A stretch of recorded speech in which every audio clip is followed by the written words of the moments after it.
Hello guys, good day. Alright, so how are you today? I hope all of you are doing well. Okay, so today we're going to discuss all about the computer hardware for information system. Okay, so I hope you will watch this video so that you will understand the topic.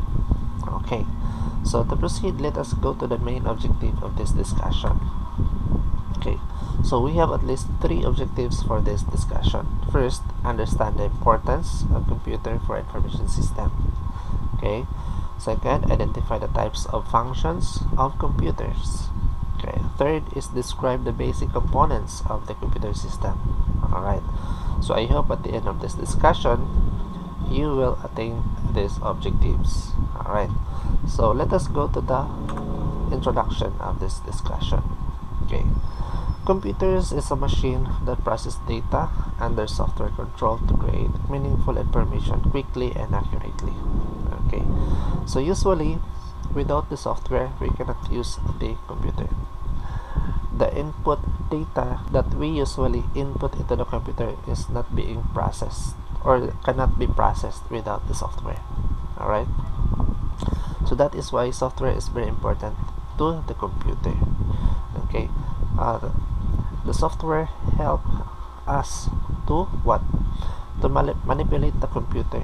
Okay, without the software we cannot manipulate, we cannot interact into the computer.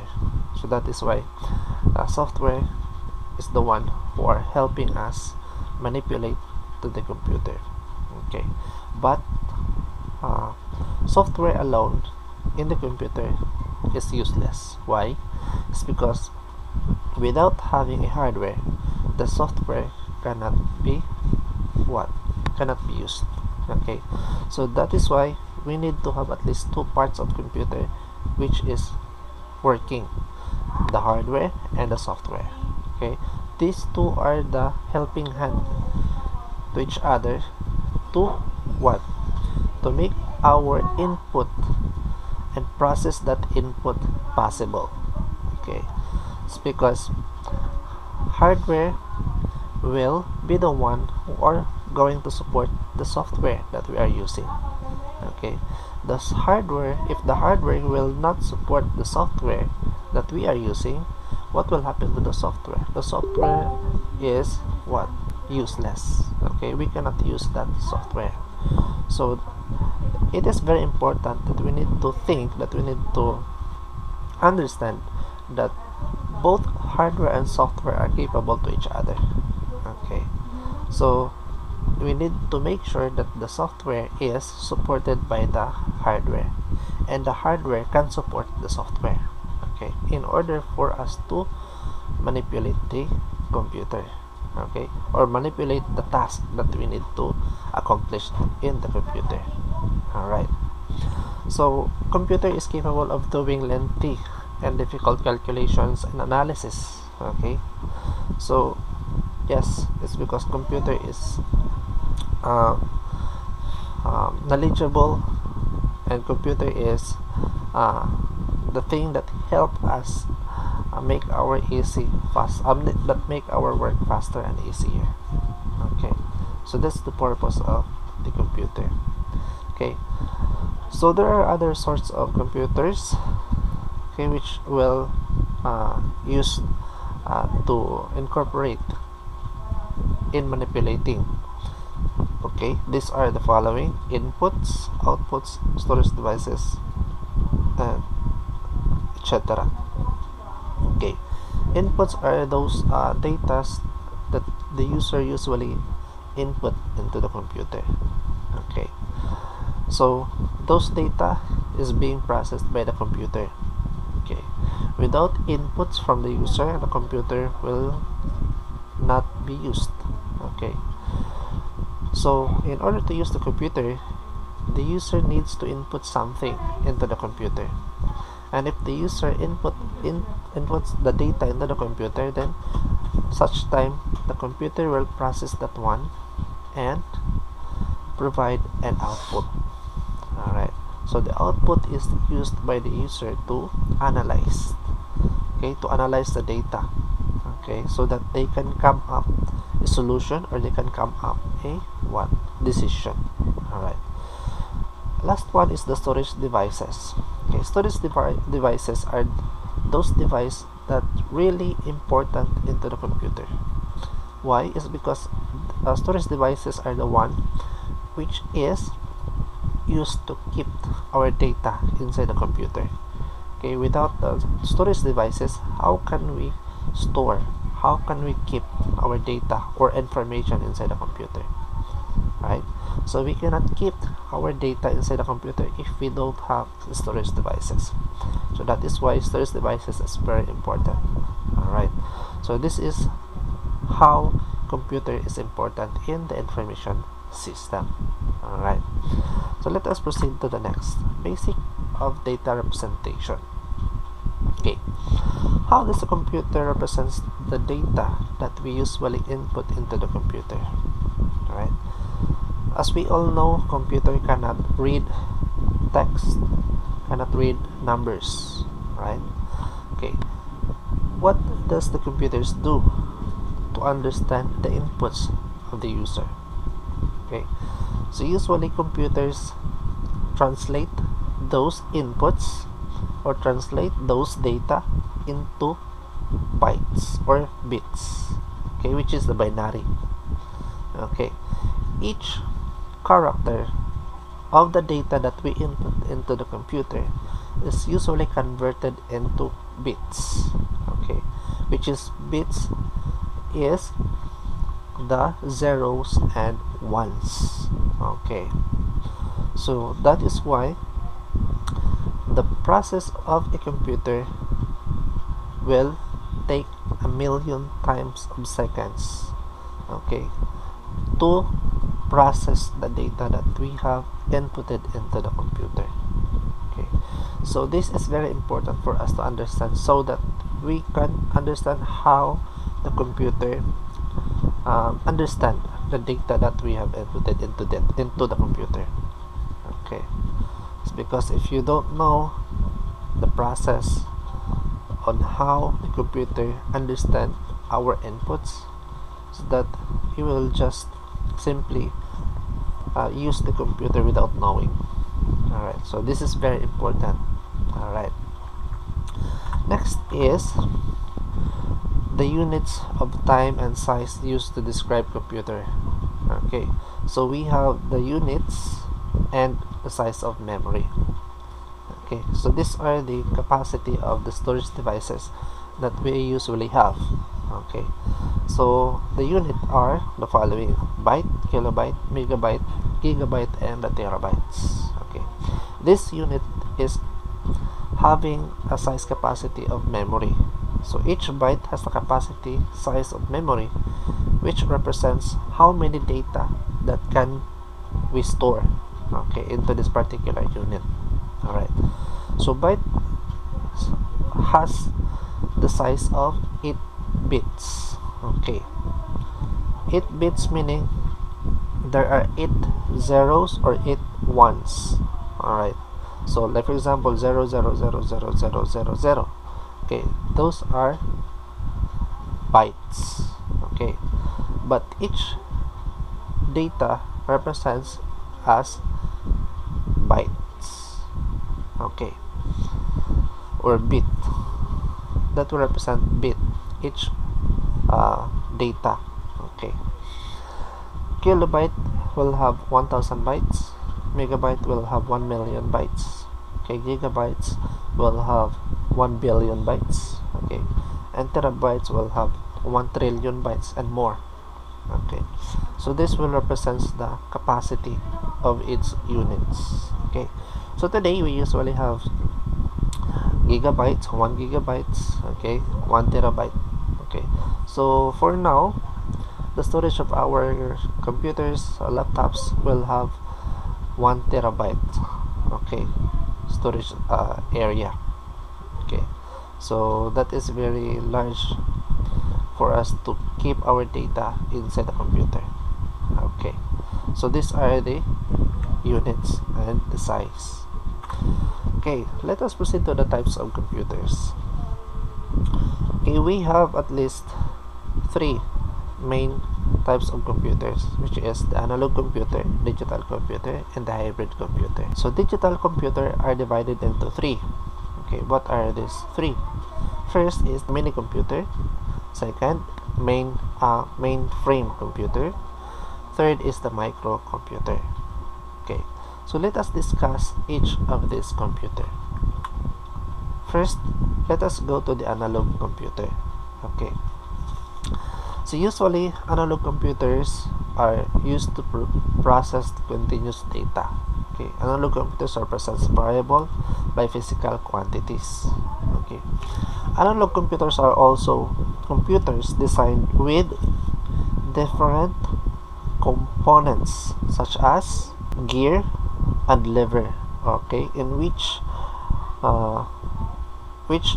you not use electronic parts. Okay, so this computer do not use electronic parts, unlike this kind of computers that we have today. Okay, so which is more on electronics. Okay, so before, analog computers are not using electronics. Okay, so this is the kind of computer that we have before. Analog computers are very speedy. Okay, so they produce their results very fast. Okay, but their results are approximately correct.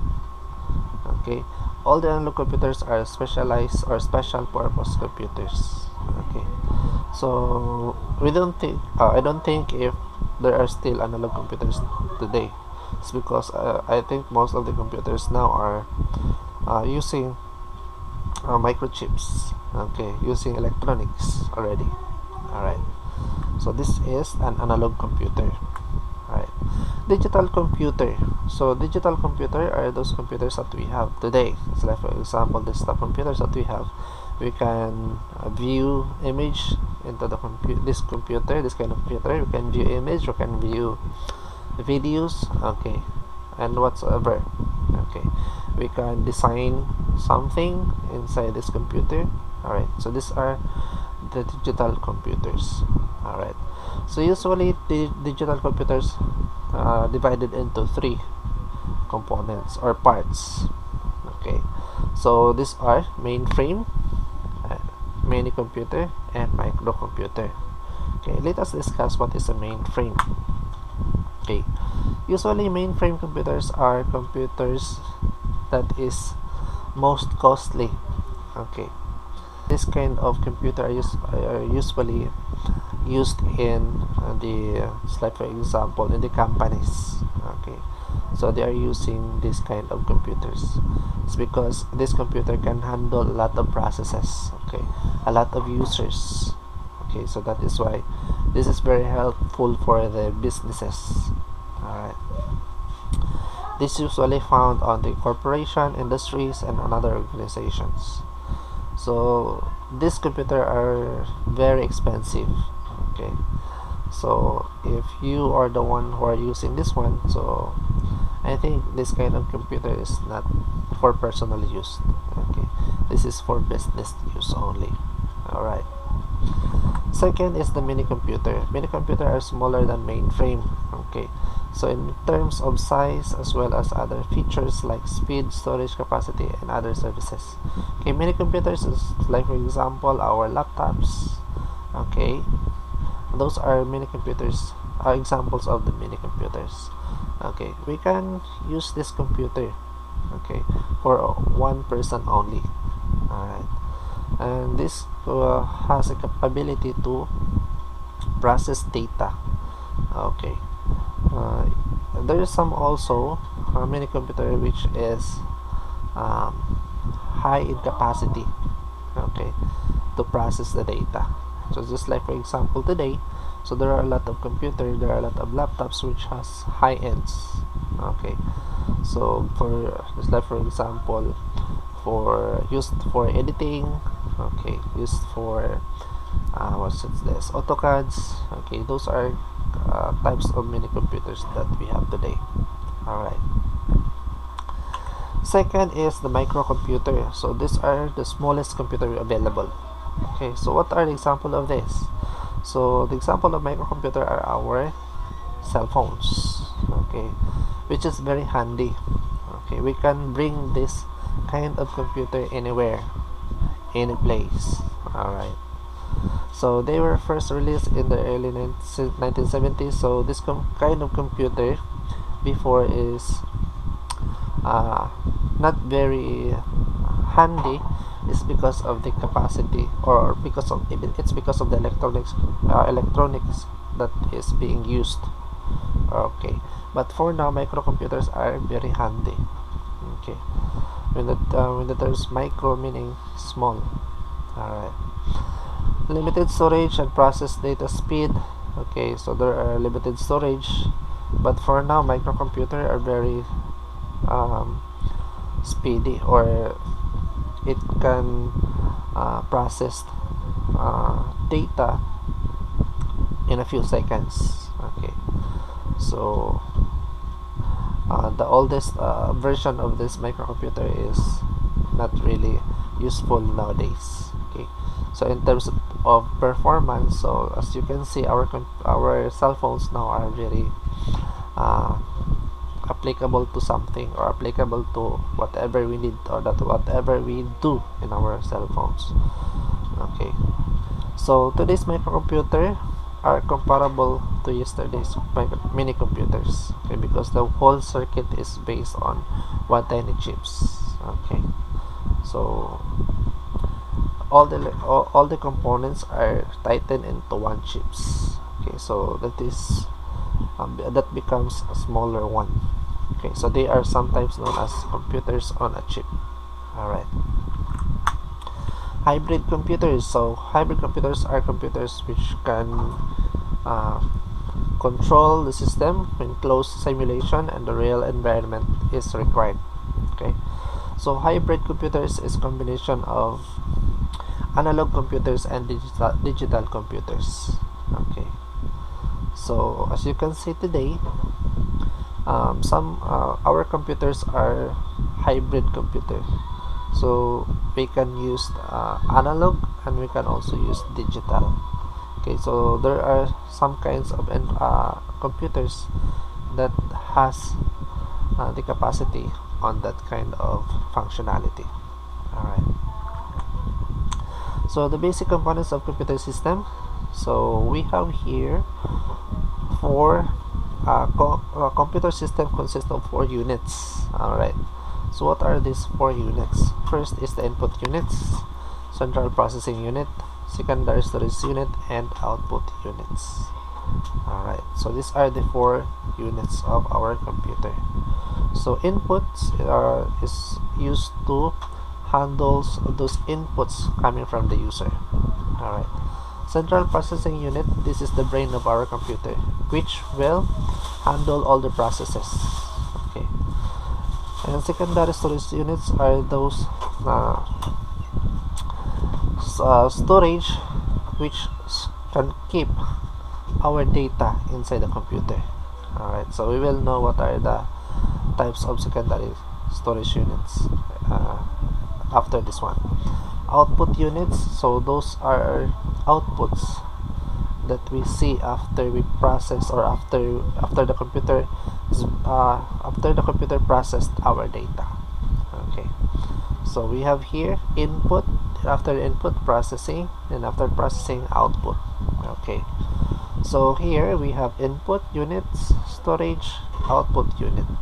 Okay, storage and control unit can access vice versa.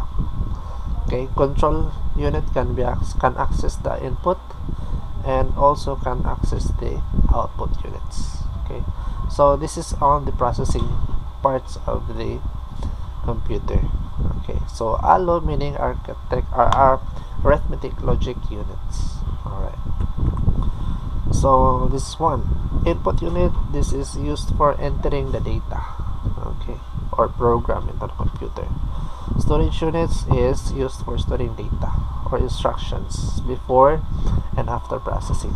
Okay, so central processing unit is the one who is performing operations like arithmetic and logical operations. Arithmetic logic unit performs the arithmetic functions like addition, subtractions, multiplications. Okay. Control unit, it takes care of step-by-step process of all the operations in the computer. So that's the use of control unit. Alright. So the memory. So memory has two types, which is the primary memory and the secondary memory. Primary memory has classified into two also, which is RAM and ROM. RAM is the storage device which can keep our data whenever the computer is on. Okay. If our computer is off, so the data will be gone. ROM is the memory which can keep our data even if the computer is turned off. Okay, so meaning we can store the data inside this kind of memory in a long term. Okay, so we don't we don't usually bother of thinking that our data will be gone when we stored in the room. It's because ROM can keep our data, okay, in a long period of time. Alright, so the data will be gone if you are going to delete the data, but if you will not delete the data, then the data will be still keeping in that particular memory. Alright, secondary memory are those memories or those kind of devices which can keep our data also. Like for example, optical magnetic devices include hard disk, optical drive. Okay, so for now we have flash drives. Okay, what else? We have external drives. CDs and DVDs are capable of storing our data without thinking that our data will be lost or it's because of the virus. Okay, so I think we're finished for the first discussion. So these are your assessment. So read and understand the statement carefully. Write true if the statement is true, and write false if the statement is false. Right. Okay, so thank you for listening, and let us proceed now to the second topic.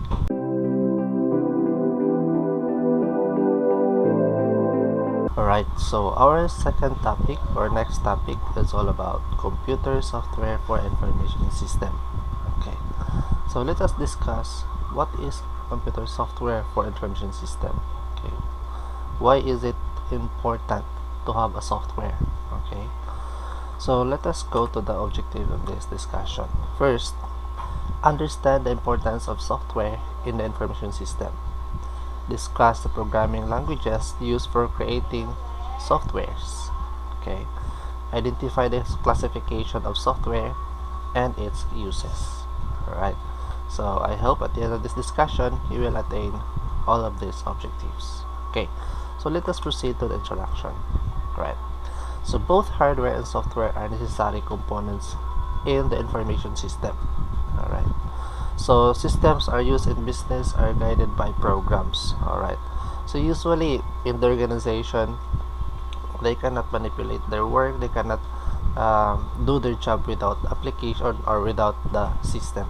Okay, so usually nowadays system is very important for us to help our daily work or daily task. Okay, so a program is a set of instruction for a computer to follow the orders, okay, or a certain task. Alright, so programs are written in programming languages, which are specialized language for writing software. Okay, so before we use the software that we have today or that we are using now, is that program is developed by some particular programming languages. Okay, so this programming languages is useful for creating a software. Alright, so I think you already know what are those specific programming languages that can be used to develop software. Alright, so but let us go back again in that particular area in which we could see and we could understand what are those types of software that we can use to create the software, okay, or application. Alright, so let us proceed to the programming languages. Okay, usually there are two types of programming languages. First is the procedural language and the non-procedural language. Okay, what is the difference between procedural and non-procedural language? Alright, first let us define procedural language. Procedural language are those languages that describes how to do jobs in a step-by-step process or manner. Okay, so that is a procedural. Procedure meaning there is a steps in order to achieve the the goal. Alright, that's so that is a procedural language. Non-procedural language is concentrating on what has to be done, okay, rather than how should be done. Okay, so that is a non-procedural language. So meaning there is no procedure on how to do it properly. Okay, the focus of this is just how to be done, how to create a program which could give that specific output. Okay, rather than making the program step by step in order to achieve the exact exact solution or exact output for the particular reason. Okay, so those are the difference of the procedural and non-procedural language. Alright, so let us proceed to the next slide. There are 4 generations of languages. Okay, so our first generation is the machine language. Okay, as we all know, machine languages are composed of zeros and ones. Okay, so usually this is the first programming language that is developed, okay, in order for the computers to function. Okay, so this kind of programming languages will make the CPUs interpret and execute actions. Okay, machine language is also developed to make the computer understand.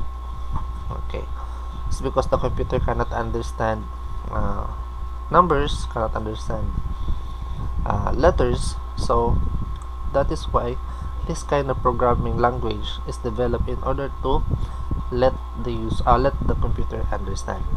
Okay, so since the machine language is difficult to use, so computer scientists develop programming language which more closely is resembled to human communication also. Okay, so as you can see before, alright, so our computer before are not particularly very user friendly. Why? It's because we cannot use or we cannot interact directly into the computer without knowing those kind of code that we need to use in order to manipulate the computer. Alright, so there's some parts of the computer which we do not know how to create or how to understand those type of languages. Okay, it's because only the computer can understand. Okay, so that is why the scientists are developing a new technique or a new programming language which could make the user understand. Okay, which is it leads to the second generation of the language. Okay, which is what we call assembler. Okay, what is an assembler? Assembler is what we call the translator. Okay, assembler will translate the machine language into a readable language for humans. Okay, which is it leads into a type of programming language which is assembly language. Okay, so this is the second generation language, okay, that is being developed. Okay, so they used to develop this one in order to make the user understand a little bit about the languages which is being used by the computer.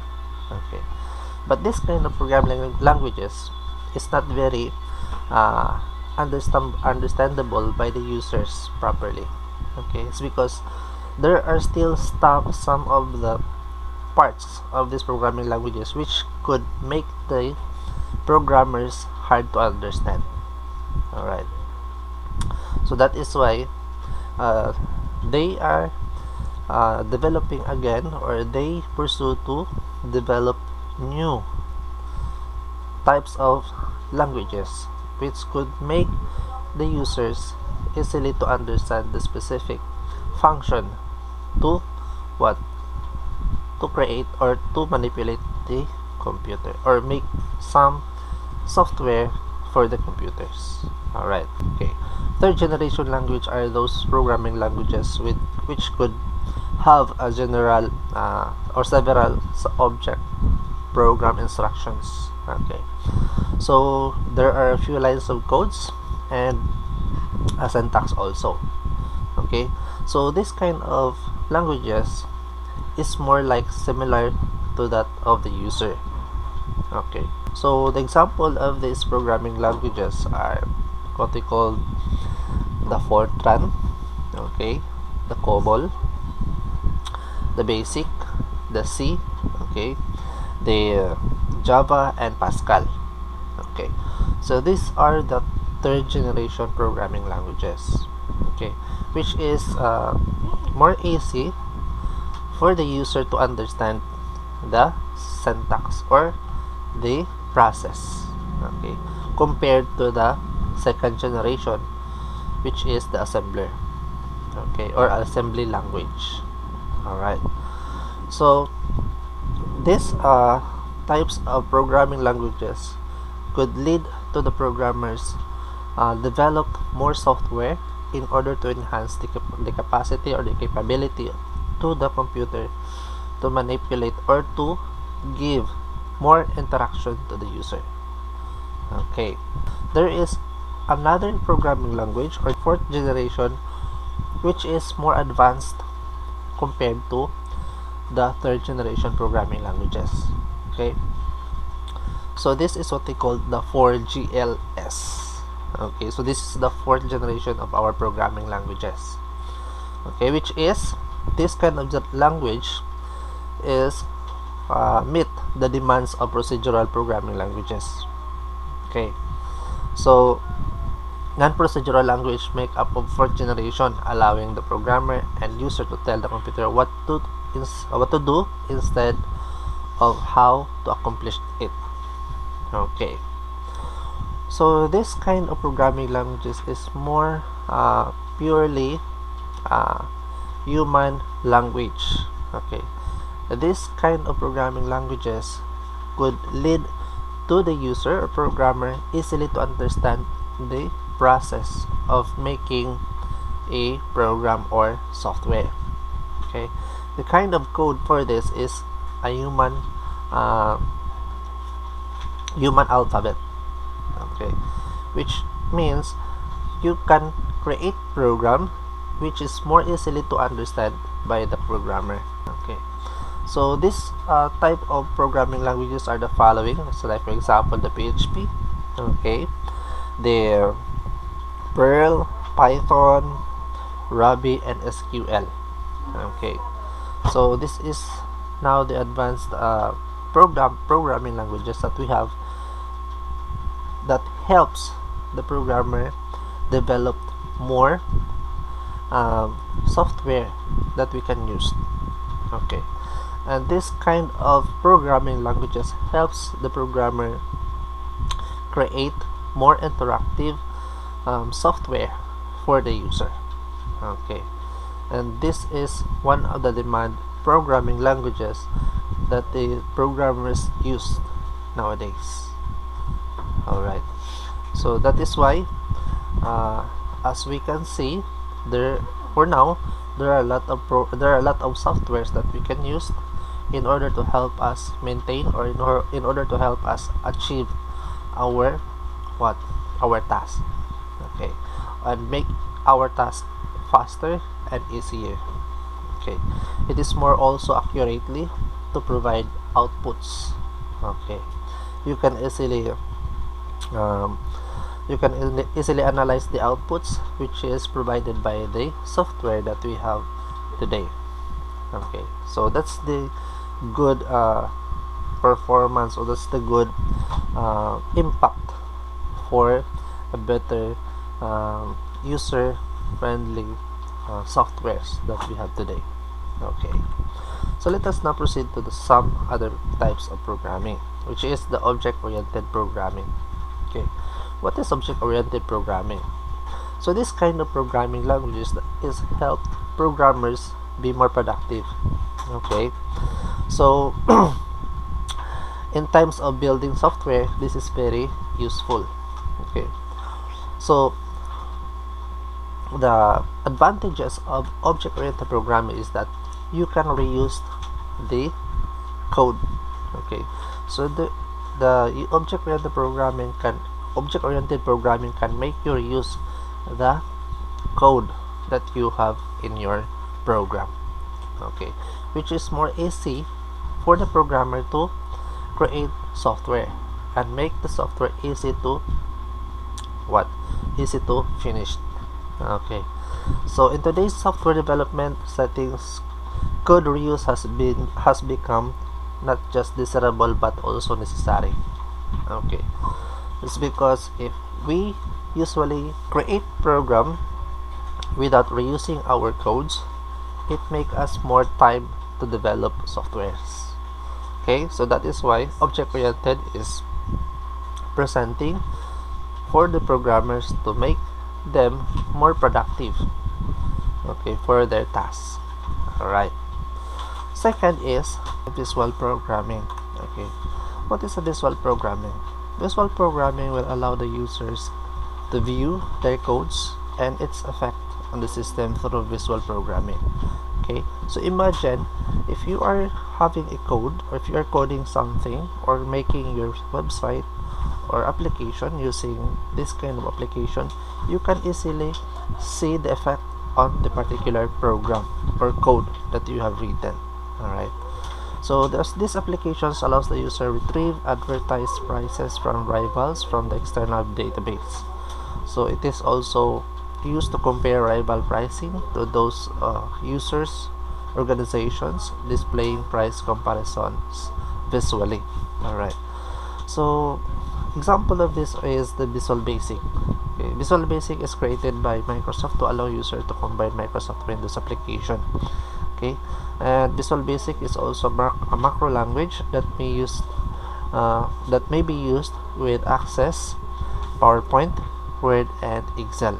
Okay, so this is the type of programming language that could make you easily see the outputs or the effects of what you have been developing. Okay, so example is this one. So this is how Visual Basic look like. Okay, so when you have a code here, and if you want to try it out and looking into the output or the effect of this codes that you have, you can directly test. Okay, test specific result for this specific code. Okay, so imagine on that. So unlike on the other type of application, which you cannot see directly the outputs or the effects of the codes. Okay, but rather you can just compile it first, and then after you open it in the other browser so that you can see the result. Okay, so where in the Visual Basic, so you can, after you run your program, automatic the result will come up. Okay, so you can see directly the result of your work. Alright, so another is the classification of software. So usually there are two types of computer software, which is the system software and the application software. Okay, let us understand what is a system software and what is application software. Okay, system software usually are the software that are operating systems that we used in our computers. Okay, so we have Mac OS for Mac or Apple gadgets, Linux, okay, Android for our cell phones, and Microsoft Windows. All right, so these four types of OS is usually the main software for our gadgets and for our computers. Okay, without these types of OS or system or software, we cannot use our computers, okay, or we cannot use our gadgets without this type of software. So we can say that this software is the main software for all the gadgets that we have.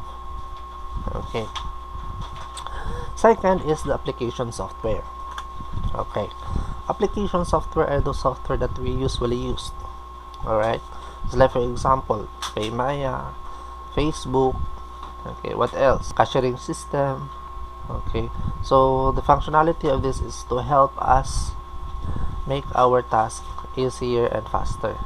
Okay, so this is a very important for us in order to make our work faster, especially when we are working on editing, okay, developing something, just like for example PHP, okay, which we can develop software, and Python, which we can use to develop Android application. Okay, what else? The Facebook. These are softwares that we usually use for social media. Okay, and other applications that we can use. Okay, so that's it. That's how application works. All right, so I think we're done. So this is your assessment number 6, or assessment number 2 for the final exam. Okay, so what you're going to do is read and understand the statement carefully, write your answer in the space provided. Okay, so this is only 5 items, so this assessment is a quiz in the LMS. Okay, so just read and answer this one carefully on the LMS. So this is 10 points, okay, overall. All right, so thank you so much for listening. I hope you learned something about this discussion. All right, good day and God bless.